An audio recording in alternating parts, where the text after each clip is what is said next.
போயிடலாமா மக்களே? ஸோ உங்களுக்கான முதல் கேள்வி மக்களே, சால்வ் பண்ணுங்க மக்களே. டப்பு டப்பு டப்பு டப்புன்னு சால்வ் பண்ணி விடுங்க.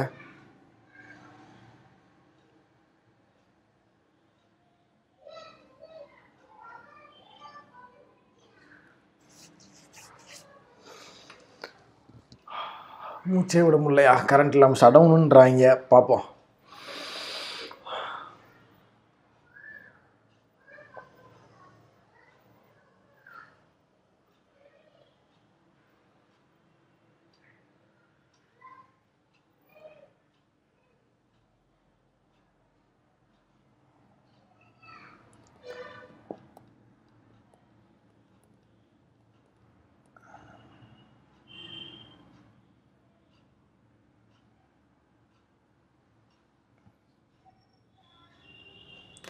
அப்பா சால்வ் பண்ணுங்க மக்களே, டப்புன்னு சால்வ் பண்ணி விடுங்க.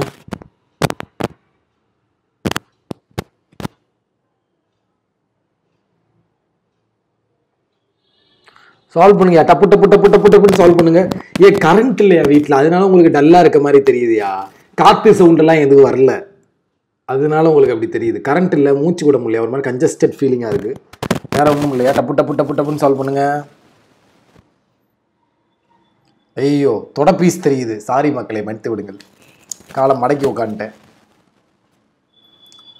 சால்வ் பண்ணுங்க, சால்வ் பண்ணுங்க.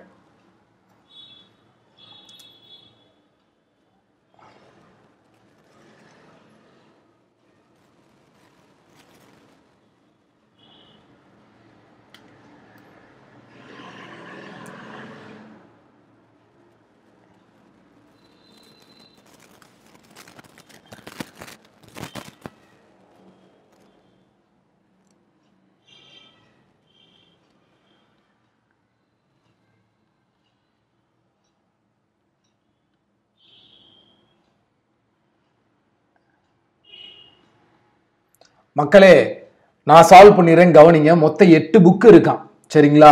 அந்த புக்கு என்னென்னன்றது சொல்லிட்டாங்க. டிஃபரெண்ட் இயரில் அந்த புக்கு வந்து பப்ளிஷ் பண்ணப்படுகிறதுன்னு சொல்லிட்டாங்க. ஸோ வருடங்களை நான் எழுதி வச்சிட்டேன், சரிங்களா? வருடங்களை வந்து நான் எழுதி வச்சிட்டேன்.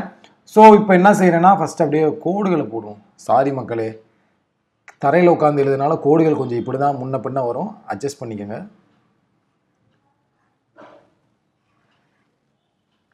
ஏன் தரையில் உட்காந்துருக்கேன்னா, ப்ளக் பாயிண்ட் ஒரே ஒரு ப்ளக் பாயிண்ட்டுக்கு தான் இன்வெர்டர் கனெக்ஷன் கொடுத்துருக்காங்க. ஸோ அந்த ப்ளக் பாயிண்ட் கிட்ட தான் நம்ம உட்காந்தாகணும். ஸோ அதனால தான் உட்காந்துருக்கேன். டப்பு டப்புன்னு போட்டு போயிட்டே இருக்கும். டெய்லி மெயின் செஷன் மிஸ் பண்ணாமல் வாங்க. இதோட வேல்யூ உங்களுக்கு ஒரு நாள் தெரியும் பின்னாடி. போட்டாச்சா மக்களே? ஸோ நிறைய பேர் கண்டிப்பாக முடிச்சிருப்பீங்க. இதனால நான் டக்கு டக்குன்னு சால்வ் பண்ணி காட்டுறேன். என்ன அப்படின்னா, ஃபஸ்ட்டு வந்து பிகினர்ஸ் பயோகிராஃபிஸ் பார்த்தீங்கன்னா வந்து ஆட் நம்பர் இயரில் தான் லாஸ்ட் இல்லையா, சரிங்களா? அடுத்து என்ன சொல்கிறாங்க, பயோகிராஃபிக்கும் ரெஃபரன்ஸ்க்கும் உள்ள 3 பேர் பப்ளிஷ் இமிடியட்லி ஆஃப்டர் கிராஃபிக்ஸ், சரிங்களா? இங்கே பாருங்களேன், ஃபஸ்ட்டு பயோகிராஃபி இங்கே எடுக்கிறேன், அடுத்து பயோகிராஃபி இங்கே எடுக்கிறேன், அடுத்து பார்த்தீங்கன்னா பயோகிராஃபி இங்கே எடுக்கிறேன், லாஸ்ட் பயோகிராஃபி வராதுன்னு சொல்லிட்டான். ஸோ பயோகிராஃபிக்கு ரெஃபரன்ஸ்க்கு நடுவில் 3 புக்கு, 1 2 3 விட்டு ரெஃபரன்ஸ், 1 2 3 விட்டு ரெஃபரன்ஸ், 1 2 3 விட்டு இங்கே ரெஃபரன்ஸ். அடுத்து என்ன சொல்லியிருக்கான், which was publish immediately after graphics, கிராஃபிக்ஸ்க்கு அப்புறம் ரெஃபரன்ஸ், இங்கே கிராஃபிக்ஸ், இங்கே கிராஃபிக்ஸ், கிராஃபிக்ஸ்க்கு இமிடியட்லி ஆஃப்டரில் வந்து ரெஃபரன்ஸ், இங்கே கிராஃபிக்ஸ். அடுத்து என்ன சொல்கிறான், ஃபிக்ஷன் பிஃபோர் 4 இயர்ஸ் கிராஃபிக்ஸா, கிராஃபிக்ஸ்க்கு 4 இயர்ஸ் பிஃபோரில் வந்து ஃபிக்ஷன். ஸோ இங்கே ஃபிக்ஷன் இங்கே வரும், கிராஃபிக்ஸ் இங்கே இருக்கா, 1 2 3 4 4வது வருஷம் இங்கே ஃபிக்ஷன் வரும். இதில் பார்த்தீங்கன்னா ஃபிக்ஷன் போட முடியாது, பாசிபிள், கேன்சல். அடுத்து என்ன சொல்கிறாங்க, ஃபிக்ஷனுக்கும் பொயட்ரிக்கும் நடுவில் ஒரு ஆள். ஸோ இங்கே ஃபிக்ஷன் பொயட்ரி போட்டாச்சு. இங்கே பார்த்தீங்க ஃபிக்ஷனா, 1 விட்டு இங்கேயும் பொயட்ரி போடலாம். இன்னொரு பாசிபிள் வரலாம், இதை விட்டுருங்க. இன்னொரு பாசிபிள் பார்த்தீங்கன்னா அதே ஃபிக்ஷன், சரிங்களா? பயோகிராஃபி, இந்த இடத்துல பொயட்ரி இருக்கலாம், கீழேயும் பொயட்ரி இருக்கலாம், மேலேயும் பொயட்ரி இருக்கலாம். கிராஃபிக்ஸ் ரெஃபரன்ஸை போட்டுரும். கிளியரா? அடுத்து என்ன சொல்லியிருக்கானா, அட்லீஸ்ட் 3 இயர் பிட்வீன் நான் ஃபிக்ஷன் அண்ட் அகடமிக். அகடமிக் வந்து ஸ்டோரியோட தொடர்ந்து வரக்கூடாது, அதாவது அகடமியும் ஸ்டோரியும் பக்கத்தில் பக்கத்தில் இருக்கக்கூடாது. அது மாதிரி கிராஃபிக்ஸ்க்கு இமிடியட்லி பிஃபோரில் அகடமிக்ஸ் வரக்கூடாது. ஸோ இப்போ இங்கே அகடமிக்ஸ் பிஃபோரில் வரலனா எனக்கு அட்லீஸ்ட் 3% தான் இங்கே அகடமிக்ஸ் வரும். இங்கே பார்த்தீங்கன்னா நான் ஃபிக்ஷன் வரும். பட் ஸ்டோரி எங்கே போட்டாகணும்? ஸ்டோரி இங்கே தான் போட்டாகணும். ஸோ இந்த பாசிபிள் கேன்சல். இதில் பார்த்தீங்கன்னா கிராஃபிக்ஸ்க்கு முன்னாடி வந்து அகடமிக் வராது. அப்போ கண்டிப்பாக இங்கே தான் அகடமிக் வாங்க. ஏன்னா அட்லீஸ்ட் 3% அகடமிக்கும் நான் ஃபிக்ஷனுக்கும். இங்கே பார்த்தீங்கன்னா ஸ்டோரியை ஃபில் பண்ணிடலாம். இதில் பார்த்தீங்கன்னா இங்கே அகாடமி வரலனா வந்து உங்களுக்கு வந்து அட்லீஸ்ட் 3% தான் இங்கே அகாடமி வரும். சரியா? இந்த இடத்துல வந்து நான் ஃபிக்ஷன் போடுவீங்க. ஆனால் இந்த இடத்துல தான் நீங்கள் ஸ்டோரி போட்டாலும் ஸ்டோரியும் அகாடமியும் பக்கத்தில் வராது. இந்த பாசிபிள் கேன்சல். ஸோ இதுதான் உங்களுக்கான ஆன்சர். கரெக்டாக முடிச்சிருப்பீங்கன்னு நினைக்கிறேன் எல்லாருமே. இந்த மாதிரி யோசித்து முடிச்சு சம்பவங்களை பண்ணி விட்டு போயிட்டே இருக்கணும். ரெடி எல்லாருமே? அடுத்து போகலாமா? ஸோ உங்களுக்கான ஆன்சர் கீ நோட் பண்ணிக்கோங்க. உங்களுக்கான அடுத்த கேள்வி. 8 ஸ்டோரி பில்டிங் இருக்கான். நான் என்ன செய்கிறேன்? 1 2 3 4 5 6 7 8 அப்படின்னு போட்டுருங்க. சிம்பிளுக்கு என்ன வரும்னு சொல்லியிருக்கேன், அதை ரீட் பண்ணிக்கோங்க. சரிங்களா? சிம்பிளுக்கு வந்து அட்டுக்கு வந்து அபவ் லிவ்ஸ் அபவ்னு அர்த்தம், ஆஷுக்கு லிவ்ஸ் பிலோன்னு அர்த்தம். இந்த மாதிரி ஒவ்வொரு சிம்பிளுக்கும் ஒன்று கொடுத்துருக்கான். இந்த இடத்துல ஒரு வேளை நோட்டு கொடுத்துருக்கான் பாருங்க. டாலர் அட் பினா 3 floors பிட்வீனும் இருக்கும், லிவ்ஸ் அபவ் பின்னு இருக்கும். அப்படி எடுத்துக்கணும்னு சொல்கிறேன். 2 சிம்பிள் வரும்போது நீங்கள் அப்படி எடுத்துக்கோங்க அப்படின்றதையும் சொல்லிடுறேன். சரிங்களா?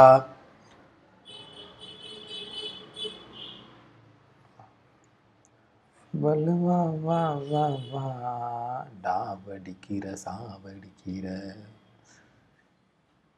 ஓட போடுற மக்களே, ஒரே நிமிஷம் நான் கோடை போட்டு முடிச்சிடுறேன். அதெல்லாம் சொல்லித்தரேன் உங்களுக்கு.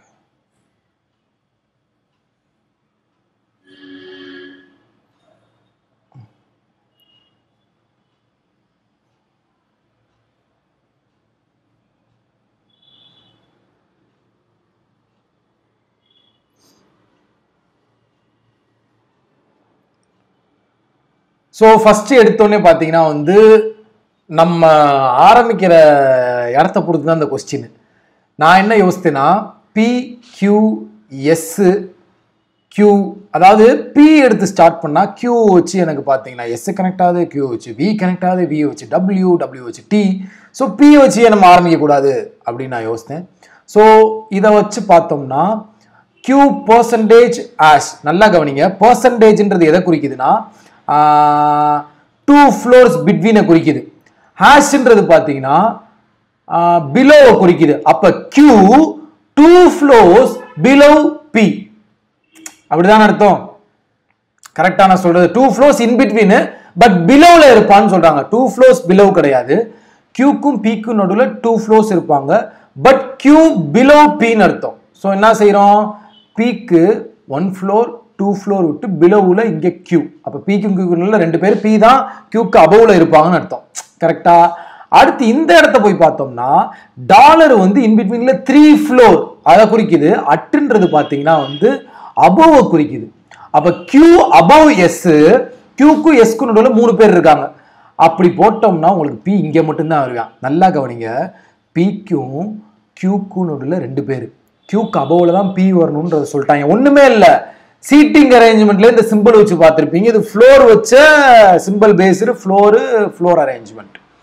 Qக்கும் Sக்கும் நடுவில் 3 பேருன்னு சொல்லிட்டான். முடிச்சாச்சு. அடுத்து இந்த இடத்த ரீட் பண்ணும்போது ஆம்பர்சன்ட்ன்றது 5 இல்லை, அது அட்ஜசன்ட். வாய்க்குள்ள டப்புன்னு வர மாட்டேங்குது, என்ன எப்படி ஆகிப்போச்சு? QV ஆம்பர்சன்ட்ன்றது சிம்பிள் வந்து எதை குறிக்குதுன்னா வந்து A and B are living on adjacent floor. So இந்த இடத்துல அப்போ Q ஆம்பர்சன்ட் Vனா Bயும் Qவும் adjacent floor. ஸோ P இங்கே போட்டு இங்கே Q இருக்குன்னா இங்கே Vயை போட்டு இந்த இடத்துல S போடுறோம். அடுத்து என்ன சொல்றான் பாருங்க. UV U அட்டு வியா, U at V, U கபோல V, அப்படிதான் அர்த்தம். U அட்டு Vனா அட்டுன்றது அபோவ் குறிக்குது. U above V, U V கபோல U. So டப்புன்னு முடிக்கிறதுக்காண்டி நான் இன்னொரு பாசிபிள் எடுத்துக்கிறேன். இல்லாட்டி நான் உட்காந்து யோசித்துக்கிட்டே கிடக்கணும். இங்கே யூவை போடுறேன், இங்கே Q V, இங்கே S. இப்போ பார்த்தீங்கன்னா T Uக்கு நடுவில் எத்தனை பேர் இருக்காங்களோ அவங்க தான் Rக்கும் Vக்கும் நடுவில் இருக்கணும். சரிங்களா? டி யூக்கு நடுவில் எத்தனை பேர் இருக்காங்களோ அவங்க தான் பார்த்தீங்கன்னா ஆருக்கும் விக்கும் நடுவில் இருக்கணும். அது ஒரு கண்டிஷன் கொடுத்துருக்கான். கொடுத்துட்டு டி ஸ்டார் டபிள்யூன்னு கொடுத்துருக்கான். ஸ்டார்ன்றது பார்த்தீங்கன்னா டிக்கு அபோவில் எத்தனை பேர் இருக்கானோ அவன் தான் டபிள்யூக்கு பிலோவிலே இருக்கணும். அந்த மாதிரி கண்டிஷன் புரியுதா? இப்போ இந்த இடத்துல டிக்கு அபோவில் எத்தனை பேர் இருக்கானோ அவன் தான் டபிள்யூக்கு பிலோவில் இருக்கணும்ன்றதை எடுக்கவே முடியாது. ஸோ அந்த பாசிபிள் கேன்சல். இதில் போனீங்கன்னா இங்கே டி எடுத்துட்டு இந்த இடத்துல டிக்கு அபோவில் இருக்க டபிள்யூக்கு பிலோவில் இருக்கணும்னு எடுத்துடலாம். ஆனால் டி யூக்கு நடுவில் எத்தனை பேர் இருக்காங்களோ அவங்க தான் ஆருக்கும் விக்கு நடுவில் இருக்கணும். இதில் கரெக்டாக வருது. இதில் பார்த்தீங்கன்னா டிக்கு அபோவில் இருக்க வேணும் டபிள்யூக்கு பிலோவில்னு எடுத்தோம்னா டிக்கு யூக்கு நடுவில் ஒரு ஆள், பட் ஆருக்கு விக்கு நடுலையும் டிக்கு யூக்கு நடுலையும் யாரும் இல்லை. அந்த மாதிரி ஆருக்கு விக்கு நடுலையும் யாரும் இல்லைன்றதை நம்மளால் போட முடியாது. இந்த பாசிபிள் கேன்சல். ஸோ இதுதான் உங்களுக்கான கரெக்ட் ஆன்சர். சரிங்களா? Exact exam point of view உங்களுக்கு வந்து அப்சர்வ் பண்ணிக்க முடியும். புரியுதா? கிளியரா புரியுதா? அது எல்லாத்துக்குமே தெளிவாக புரிஞ்சா? அடுத்தம் போவாயா சொல்லுங்கயா, கமெண்ட்ல சொல்லுங்கயா. அடுத்தம் போவா? அதாவது நான் ஒன்று ஓப்பனாக சொல்லிடுறேன், தயவு செய்து இந்த ஆர்ஆர்பிபிஓ மெயின்ஸ் இருக்கிறவங்க லைவ் வாட்சிங் விட்டு கிளம்பிடுங்க. சரிங்களா? ஏன்னா வந்து சார் இல்லை சார் நான் வெக்ஸெல்லாம் ஆக மாட்டேன் சார், நீங்கள் கொடுக்குறத நான் லேர்ன் பண்ணிக்கிறேன் அப்படின்ட்டா கண்டினியூ பண்ணுங்க. ஏன்னா எஸ்பிஐ கிளர்க் வந்து இந்த 5 நாள் நீங்கள் பார்த்தீங்கன்னா ஒரு மாதிரி என்னடா கஷ்டமாக இருக்குது, இது நமக்கு தெரிய மாட்டேங்குதுன்னு உங்களுக்கான ஒரு வெக்ஸி ஏற்படும். தயவு செய்து ஆர்ஆர்பிபிஓ மெயின்ஸ் எழுதுறவங்க பார்க்காதீங்க அடுத்து. சரிங்களா? நார்மலாக உள்ளவங்க பாருங்க. ஸோ இதுதான் உங்களுக்கான ஆன்சர். ஓகேயா?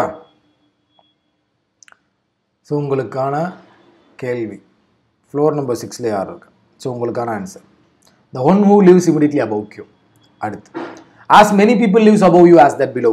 உங்களுக்கான ஆன்சர், உங்களுக்கான ஆன்சர், உங்களுக்கான ஆன்சர், உங்களுக்கான answer B. So SBI clear question solve பண்ணுங்கயா. என்னை நான் சுருக்கணுமாயா? என்னை நான் சுருக்கிக்கணுமா? கரெக்டாக தெரியுதா?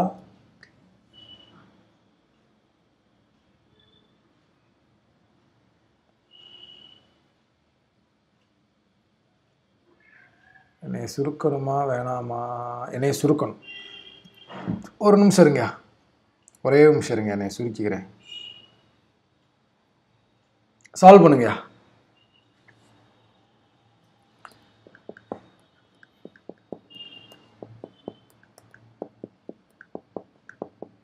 சாரி மக்களே, தாளங்கள் போட்டு ஒரு குத்தாட்டத்தை போட்டுவிட்டேன் கேப்லேயே. சால்வ் பண்ணுங்க. ஃபோட்டோ ரெடியூஸ் பண்ணிட்டேன். சால்வ் பண்ணுங்க.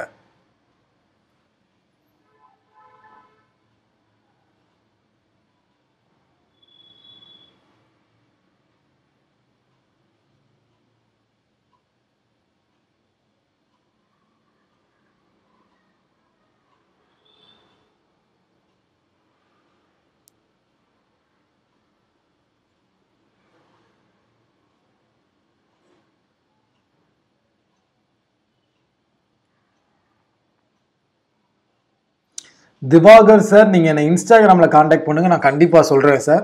பேங்கிங்க்கு நிறைய வீடியோஸு, பிடிஎஃப், ப்ராக்டிஸ் மெட்டீரியல்லாம் ஆன்லைன்லேயே அவைலபிளாக இருக்குது, நீங்கள் யூஸ் பண்ணிக்கோங்க. என்னை இன்ஸ்டாகிராமில் காண்டாக்ட் பண்ணுங்கள்.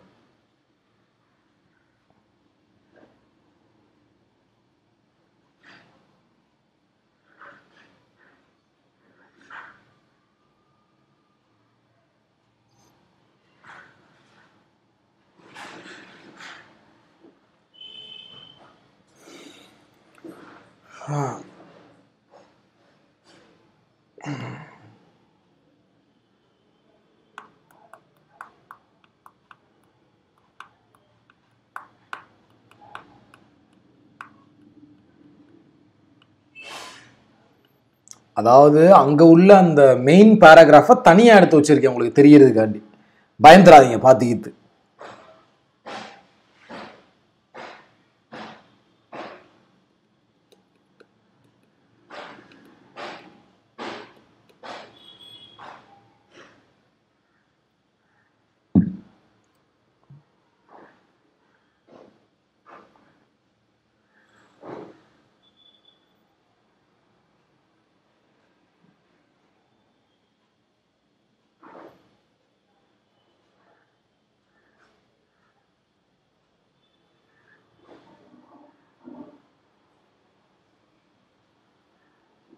ஆர்ஆர்பி கிளர்க் மைன்ஸில் பிளட் ரிலேஷன் சீட்டிங் வருமா?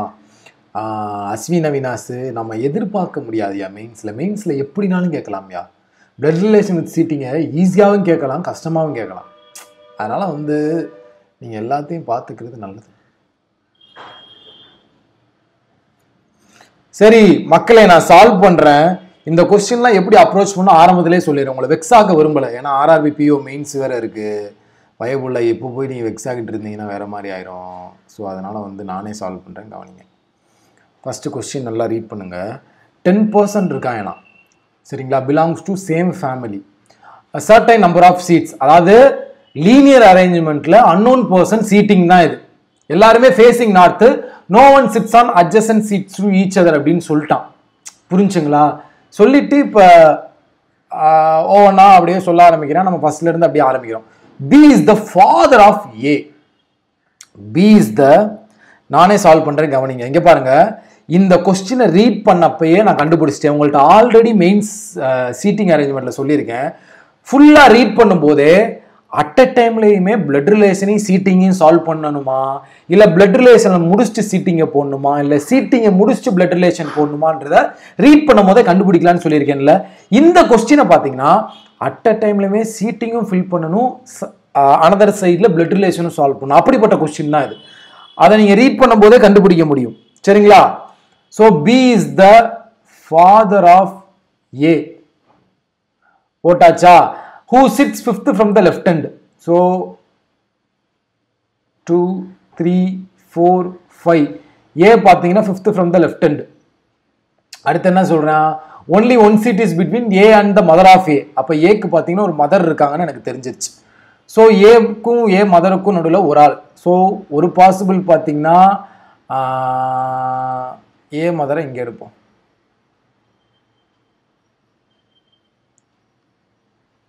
இன்னொரு பாசிபிளில் பார்த்தீங்கன்னா வந்து 1, 2, 3, 4, 5 இங்கே ஏ போட்டு இங்கே ஏ மதர் போடுவோம். ஏ மதருக்கும் ஏக்கும் நடுவில் ஒரு ஆள் போட்டாச்சா? G is the only brother of A and vice versa. Vice வர்சானா வயசுக்கு வந்துருச்சா அப்படின்னு நீங்கள் நினச்சக்கூடாது. ஏவோட ஒரே ஒரு பிரதர் ஜி, அதே மாதிரி ஜியோட ஒரே ஒரு பிரதர் தான் ஏ அப்படின்னு தான் இந்த வைஸ் வர்சான்னு சொல்கிறாங்க. புரியுதா? வைஸ் வர்சானா ரிப்பீட்டு அப்படின்னு அர்த்தம். அதாவது திரும்ப அப்படியே ரிப்பீட்டு. அப்ப அவன் என்ன சொல்லிருக்கான்? G is the only brother of ஏன்னு சொல்றானா, அண்ட் வைஸ் வர்சானா A is only brother of G also அப்படின்னு அர்த்தம். அப்ப ஏயோட பிரதர் ஜின்றது நமக்கு தெரிஞ்சிருச்சு. அடுத்து H is the brother in law of G and sits fourth to right of brother of G. ஜியோட பிரதர் யாரு? ஏ தான், ஒன்லி பிரதர் தான் சொல்லியிருக்கான். அப்ப ஜியோட ஒன்லி பிரதர் யாரு? ஏ. அப்ப ஏ உடைய ஃபோர்த் ரைட் தான் ஹச், சரிங்களா? ஏவோட first right, second right, third right, fourth right தான் இங்கே ஹச். ஏவோட first right, second right, third right, fourth right தான் ஹச். ஹச் வந்து ஜியோட பிரதர் இன்லான்னு சொல்கிறேன். நல்லா கவனிச்சுங்க, இந்த பாயிண்ட்டை நல்லா கவனிங்க. ஜிக்கு ஒரே ஒரு பிரதர் ஏ, ஏக்கு ஒரே ஒரு பிரதர் ஜி. அப்புறம் எப்படி பிரதர் இன்லா ரிலேஷன் உருவாகும் அப்படின்னு யோசித்தீங்கன்னா கண்டிப்பாக ஜி உடைய சிஸ்டர், ஏஜி உடைய சிஸ்டரை தான் வந்து ஹச் தூண்டில் போட்டு கரெக்ட் பண்ணியிருப்பாப்புல, சரிங்களா? ஸோ ஏஜி உடைய சிஸ்டரை தான் வந்து ஹச் லவ் பண்ணி மேரேஜ் பண்ணியிருக்காப்புலன்னு வச்சுக்குவான், சரிங்களா? ஸோ ஹச் மேல். இப்போ பாருங்க, ஹச் வந்து ஜியோட பிரதர் இன்லான்னு வந்துருதா? இதுவரை எல்லாத்துக்குமே கிளியரா புரிஞ்சா?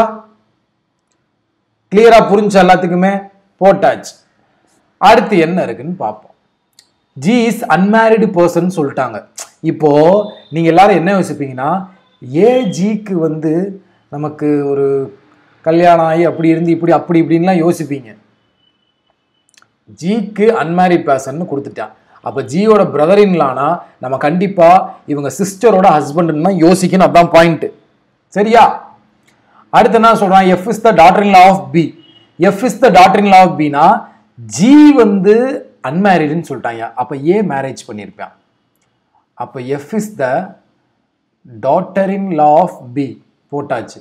அடுத்து மதர் ஆஃப் இ. அப்போ எஃப் வந்து இ உடைய மதர். அப்போ ஏக்கு ஈன்னு ஒரு குழந்தை இருக்கிறது. Okay. C is the maternal grandmother of daughter of D, who is the only daughter-in-law of.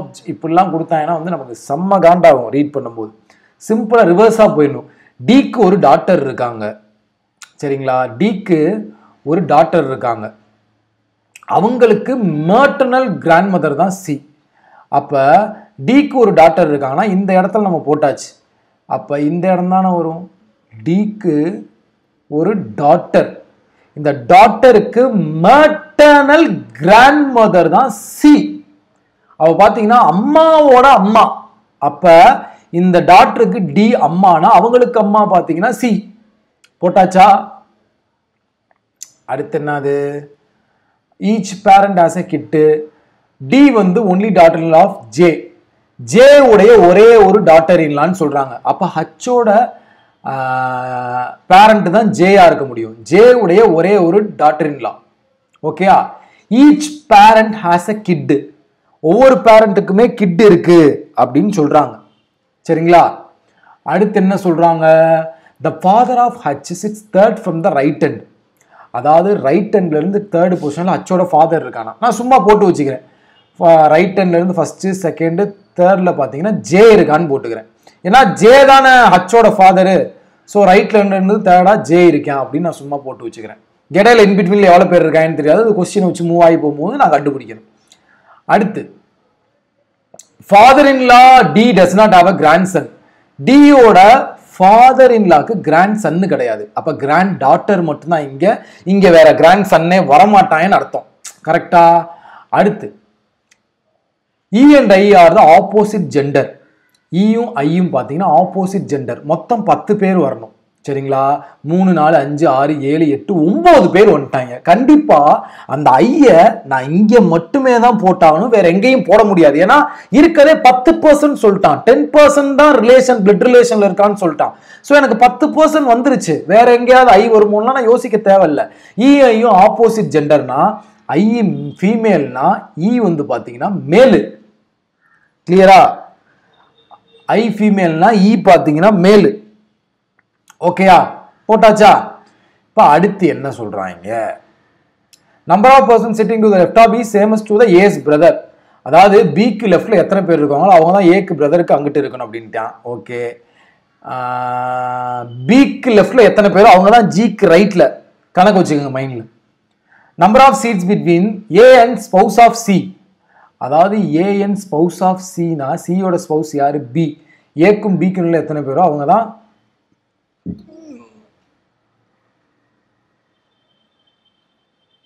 ஏக்கும் பிக்கும் எத்தனை பேர் இருக்காங்களோ தான் ஏக்கும் ஜேக்கும். Son of J. மக்களே புடிச்சிட்டேன். எப்படி புடிச்சிட்டேன்னு கவனிங்க.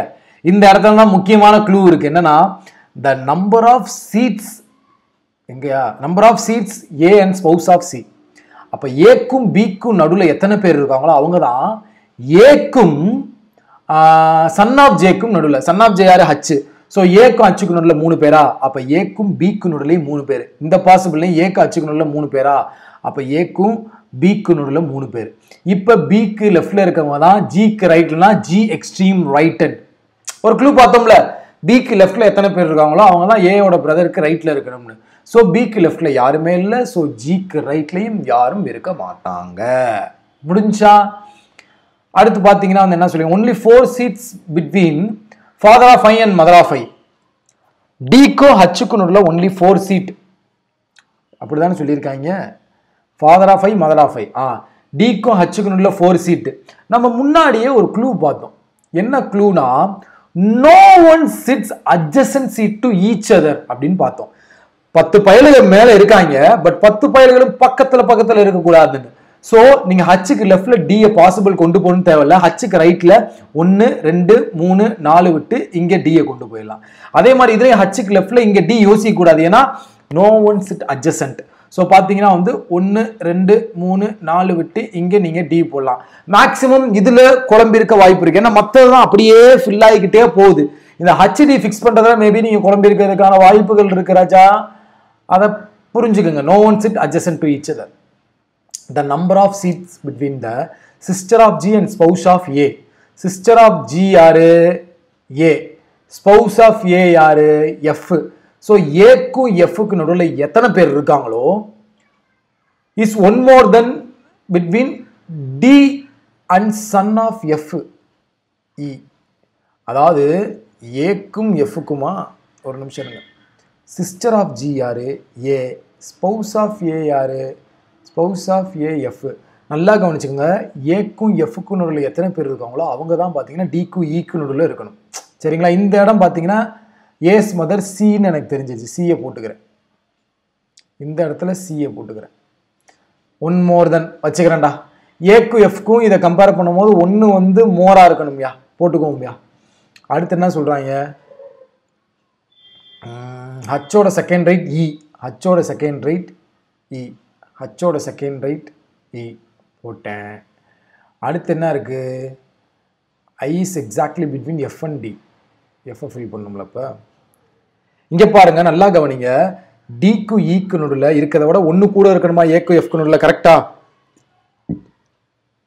மக்களே? சிஸ்டர் ஆஃப் ஜியா இந்த இடத்துல பார்த்தீங்களா? இப்போதான் நான் கமெண்டே பார்த்தேன் மக்களே, மன்னிச்சு விடுங்க. சிஸ்டர் ஆஃப் ஜின்றதுக்கு நான் பிரதர் ஆஃப் ஜியை பார்த்துருக்கேன். இந்த இடம் பார்த்தீங்கன்னா வந்து டி. டிக்கு எஃப்க்கு நடுவில் எத்தனை பேர் இருக்காங்களோ அவங்க டிக்கு ஈக்கு நடுவில் இருக்கிறத ஒன்று கூட இருப்பாங்க. பார்த்துட்டேன் மக்களே, பார்த்துட்டேன், மன்னிச்சிருங்க, பார்த்துட்டேன். டிக்கு எஃப்க்கு நடுவில் இருக்கவங்க டிக்கு ஈக்கு நடுவில் இருக்கவங்களை காட்டிலும் ஒன்று கூட இருப்பாங்க. ஸோ இங்கே பார்த்தீங்கன்னா டிக்கு ஈக்கு நடுவில் 2 பேர்னா டிக்கு எஃப்க்கு நடுவில் 3 பேர் இருப்பாங்க. புரிஞ்சா நான் சொல்றது? நல்லா என் வாயை பாருங்கயா. கரெக்டாக போட்டுட்டேன். டியை பிடிச்சிட்டேன். சிஸ்டர் ஆஃப் ஜி வந்து டி. இங்க ஏக்கு பதிலாக டின்னு மாத்திக்கங்க. டிக்கும் ஈக்கு நடுவில் இருக்கவங்களை காட்டிலும் ஒன்று கூட இருக்கணும் டிக்கும் எஃப்க்கும் நடுவில். பார்த்துட்டேன். ஸோ இப்போ பார்த்தீங்கன்னா டிக்கும் ஈக்கு நடுவில் 2 பேர் இருக்காங்களா? அப்போ டிக்கும் எஃப்க்கும் நடுவில் 3 பேர் இருக்கணும். நீங்கள் டியோட லெஃப்ட் சைடில் எஃப்ஐ யோசிக்கவே கூடாது. பிகாஸ் எஃப் ஹச்இயோட அட்ஜசண்டாக வந்துடும். அட்ஜசன்ட் பக்கத்தில் யாருமே இல்லைன்னு இருக்காங்க. ஸோ 1 2 3 விட்டு இந்த இடத்துல பார்த்தீங்கன்னா எஃப். அதே மாதிரி இங்கே பார்த்தீங்கன்னா டிக்கு ஈக்கு நடுவில் 2 பேர் இருக்காங்க. அப்போ பார்த்தீங்கன்னா வந்து நம்ம இங்கே 1 2 3 விட்டு இந்த இடத்துல எஃப் போடணும். ஏன்னா டிக்கு ஈக்கு நடுவில் இருக்கிறத காட்டிலும் டிக்கும் எஃப்க்கு நடுவில் ஒன்று கூட இருப்பாங்க. சரிங்களா? தெளிவாக புரிஞ்சா? ஓகேவா? அடுத்து என்ன சொல்றாங்கன்னு பாருங்க. I sit exactly between F and D. அப்போ எஃப்க்கும் டிக்கு நடுவில் இங்கே ஐ வருவான். இங்கே பார்த்தீங்கன்னா எஃப்க்கும் டிக்கு நடுவில் இந்த இடத்துல ஐ வருவான். போட்டாச்சு. அடுத்து என்ன சொல்றாங்க? Number of persons between B and B spouse. பிக்கும் பி ஸ்பௌஸ்க்கும் நடுவில் எத்தனை பேர்? பிக்கும் பி ஸ்பௌஸ்க்கும் 1 2 3 4 5 பேர் இருக்காங்க. இதில் பிக்கும் பி ஸ்பௌஸ்க்கும் நடுவில் 5 பேர். Is same as F and J. எஃப்க்கும் ஜேக்கு நடுவில் அப்போ 5 பேர் வருவாங்க. Not more than 5% sitting between D and ஜேன்னு சொல்லிட்டானே. அப்போ இது என்ன 5க்கு மேலே போய்கிட்டு இருக்கு. இந்த பாசிபிள் கேன்சல். இங்கே பாருங்களேன், பிக்கும் சிக்கு நடுவில் எத்தனை பேர் இருக்காங்களோ அவங்க தான் எஃப்க்கும் ஜேக்கு நடுவில் இருக்கணும்ட்டாங்க. ஆனால் டிக்கும் ஜேக்கு நடுவில் மோர் தென் 5 போகக்கூடாதுன்ட்டாங்க. அப்பயே இந்த பாசிபிள் கேன்சல். இங்கே பார்த்தீங்கன்னா பிக்கும் சிக்கு நடுவில் ஒரு ஆள், எஃப்க்கும் ஜேக்கு நடுவில் ஒரு ஆள். Not more than 5 between D and J. கரெக்டாக தான் இருக்கு. சம்மு முடிஞ்சு, அவ்வளோதான். சரிங்களா? சம்மு முடிஞ்சியா? டோட்டலாக பார்த்தீங்கன்னா 22 சீட்ஸ் இருக்கியா? இங்கே டோட்டலாக பார்த்தீங்கன்னா 20 சீட்ஸ். சரிங்களா? சம் அற்புதமா இருந்திருக்குமே. நல்லா இருந்துச்சா? கரெக்டாக exact exam point of view லெவலில் உங்களுக்கு கொண்டு வந்திருக்கேன். டெய்லி மெயின்ஸ் மிஸ் பண்ணாமல் வாங்க சிவாஜிகளா. சரிங்களா?